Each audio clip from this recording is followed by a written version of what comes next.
भारतीय अफीम किसान संघर्ष समिति राजस्थान मध्य प्रदेश की विशेष बैठक का आयोजन। चित्तौड़गढ़ 11 दिसंबर 2021। भारतीय अफीम किसान संघर्ष समिति राजस्थान मध्य प्रदेश की विशेष बैठक के आयोजन के बारे में चर्चा करते हुए समिति के संरक्षक मांगीलाल मेघवाल बिलोट ने बताया कि चित्तौड़गढ़ कलेक्ट्रेट के बाहर चल रहे धरने को अनवरत जारी रखने हेतु थोपा गया मार्फिन नियम समाप्ति कर वर्ष 1997-98 से 2021 तक काटे गए सभी लुवाई चिराई वाले अफीम पट्टे बहाली और अभी अफीम नीति 2021-22 में हुए आंशिक संशोधन हेतु मंथन करने के लिए एक बैठक का आयोजन चित्तौड़गढ़ कलेक्ट्रेट धरना स्थल पर कल दिनांक 12 दिसंबर 2021 को रखी गई है। जिन किसानों के खेतों में अभी अफीम फसल की खुदाई निंदाई ही हो रही है वह भी, और जिन किसानों के 1997-98 में अफीम खेती थी लेकिन वर्तमान में उनका अफीम पट्टा बहाल नहीं हुआ है, वह सभी किसान भाई बैठक में हिस्सा लेवें।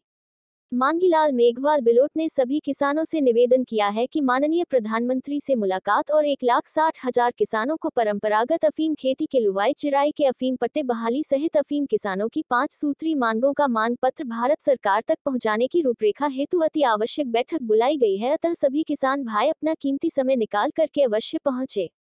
मांगीलाल ने जोर देते हुए कहा कि भाइयों, अफीम घटिया नहीं है, अधिकारी घटिया है। परंपरागत अफीम खेती को बचाने हेतु आपका चित्तौड़गढ़ कलेक्ट्रेट धरने पर अपने परिवार से सिर्फ और सिर्फ एक सदस्य को भेजना अति आवश्यक समझकर कल दिनांक 12 दिसंबर को मात्र 2 घंटे के लिए 11 बजे से 2 बजे तक अति आवश्यक समझकर भेजें। किसान भाइयों नमस्कार, राम राम। आजकल शादी ब्याह का सीजन चल रहा है और पूरे देश में किसानों को आर्थिक आज़ादी के लिए न्यूनतम समर्थन मूल्य गारंटी कानून पर भी किसान संगठन और सरकार में वार्ता चल रही है और नारकोटिक्स विभाग में भी अफीम खेती की नीति में आंशिक संशोधन संत शिरोमणि सदगुरु रविदास जी महाराज की कृपा और लोकतंत्र का चौथा पाया मीडिया की बदौलत हुआ है। किसान भाइयों में एक निवेदन करना चाहता हूं, नारकोटिक्स विभाग में यह क्लियर कट हो चुका है, जमीनी हकीकत है, अफीम घटिया नहीं, अधिकारी घटिया है। कुछ किसानों को आज भी या अफीम पट्टे बहाली के नाम पे लूट लिया गया। तो मेरा एक निवेदन है, जब तक आप घर बैठे रहोगे तब तक आपको हर कोई लूटता रहेगा।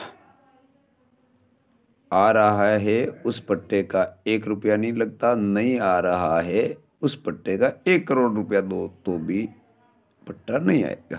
इस लाइन को भी समझे। दूसरी बात, जितने भी अफीम पट्टे बहाल हुए, जितने भी पट्टे मिले हैं, वो सब संत शिरोमणि सदगुरु रविदास जी महाराज की कृपा से और लोकतंत्र का चौथा पाया मीडिया की बदौलत ही सफल हुआ है। किसी दलाल क्या कहते हैं, अर्धार्थ पट्टा थोड़ा नहीं है अपन साहब, अरे साहब कुछ नहीं है, ये सब साहब के न सब दलालों के कमाई का सौदा है, आप डरो मत। और कुछ किसान कह रहे हैं, जैसे मैं भी आज एक शादी में आया हूँ तो रिश्तेदारों में अपने परिवार में शादी में भी जाना पड़ता है, लेकिन अफीम पट्टा आ गया तो कौन माई का लाल ऐसा है कि जो कि भाई नहीं साहब माने तो अमलो पट्टो लेवर नहीं जावन माँ शादी में जाऊँगा, ऐसा कोई है क्या? नहीं है। तो शादी ब्याह भी होते रहेंगे, शादी ब्याह में भी जाना पड़ेगा और अफीम किसानों के संघर्ष को भी मजबूत करो। 12 दिसंबर 2021 को अभी भी शिवलाल जी का फोन आ रहा है। देखो, आप सिर्फ फोन करने से भी काम नहीं चलेगा, आपको खुद को आना पड़ेगा। 12 दिसंबर 2021 रविवार को चित्तौड़गढ़ कलेक्ट्रेट पर चल रहे धरने पर अति आवश्यक मीटिंग रखी है। किसान भाइयों, अपने को लुवाई चिराई का अफीम पट्टा चाहिए। जिनके खेतों में अफीम खड़ी है वो किसान भाई भी आओ, और जिनके अफीम पट्टा ऑनलाइन हो चुका है लेकिन वर्तमान में अफीम पट्टा नहीं मिला है वो किसान भाई भी आओ, और किसी भी दलाल के झांसे में मत आओ, चित्तौड़गढ़ कलेक्ट्रेट आओ। अफीम घटिया नहीं, अधिकारी घटिया है। मांगीलाल मेघवाल बिलोट।